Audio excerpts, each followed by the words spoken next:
What is up, everybody? So I wanted to come at you guys with an idea that I thought of. I'm not the first person to think of this, but of a do-it-yourself hot water heater that runs off of your solar directly or your wind turbine.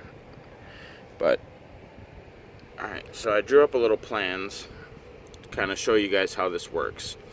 Now, minus wherever it says fuse, picture circuit breaker.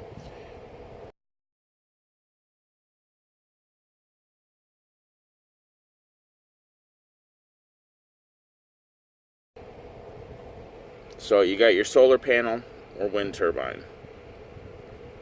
That goes to your charge controller.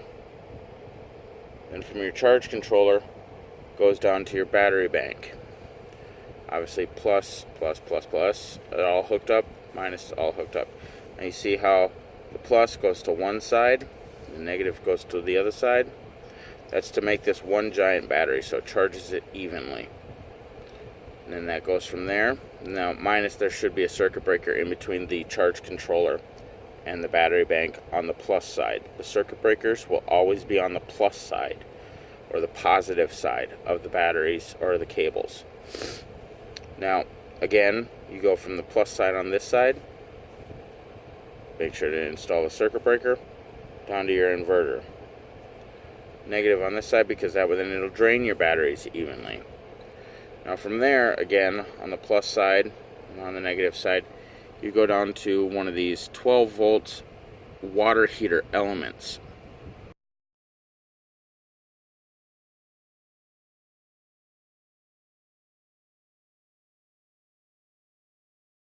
Obviously you put a fuse on there, or a circuit breaker on there, on the positive side of it, and then a switch so you can turn it on and off so it's not just constantly on. Now, just back off of this for just a little bit so you guys can see how that works. Pause the video, draw it up for yourself if you'd like. But, alright, so now, here's my idea for a do-it-yourself water heater. It's actually like an on-demand one, so obviously you got your positive and negative coming off of your battery bank here with the fuse or the circuit breaker and the switch installed, going up to the 12 volt water heater element, the 12 volt water heater element.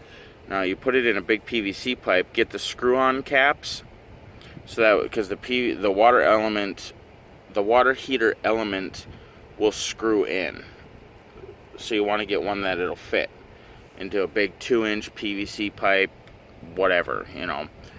Now you got your inlet, drill a hole in it, or get a Y splitter on the a T fitting, so then the water can come into one side, flow over the element and out, and get a barbed outlet going out to your sink, or I'll show you in the next drawing, or another T, so then the water can circulate back in on itself to warm up the entire tank, which would also be good for people in colder weathers to make sure that your tank stays thawed.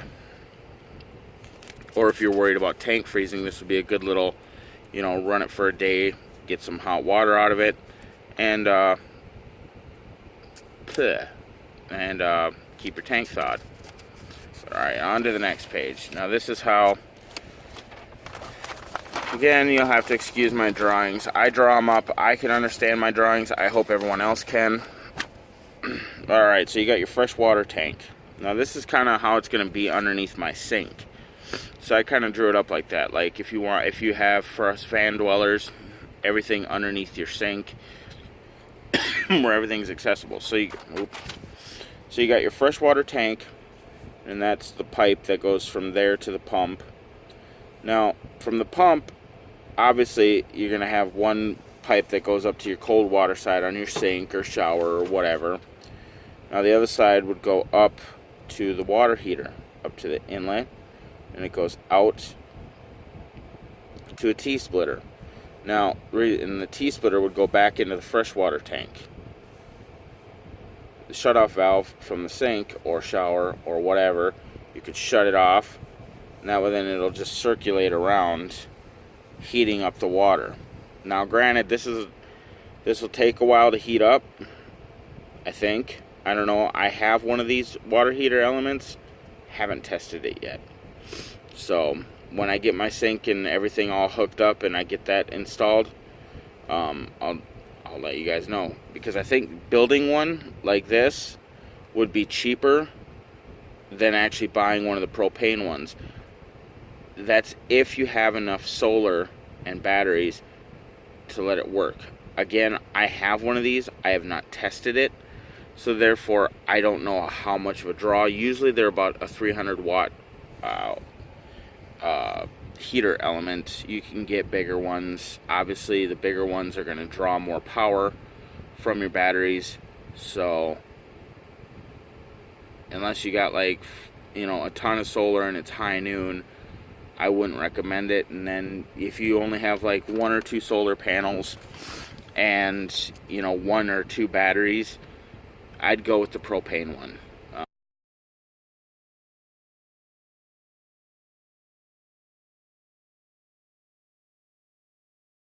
Which I'll be inserting pictures through this whole video so that way you guys can see. But yeah, so that's how I would do it. And then, you know, once it's circulated and it's at a temp, you can even put a temp gauge or a thermometer inside your fresh water tank to make sure that it's not getting too hot or, you know, anything like that. You know, you'd be like, oh, okay, it's 100 degrees. Cool, that's, you know, not the hottest shower in the world. Usually people shower with, you know, for a decent temperature. When I had my do-it-yourself water heater with a bucket heater and everything, usually 103, 105 degrees is about that nice, perfect hot shower temperature. But once this is all, you know, circulated and up to temperature that you wanted, then you can turn this back on. Then boom, it goes up to the sink. Now you have hot water to do your dishes, wash your hair, wash your booty hole, whatever. So, and if it gets, you know, if you want it hotter, you can make it hotter. Just keep letting it circulate through. Obviously, one thing I forgot to put in my drawing is a shut-off valve on here. Because, well, actually, depending on how big your pump is, which I'll insert picture here of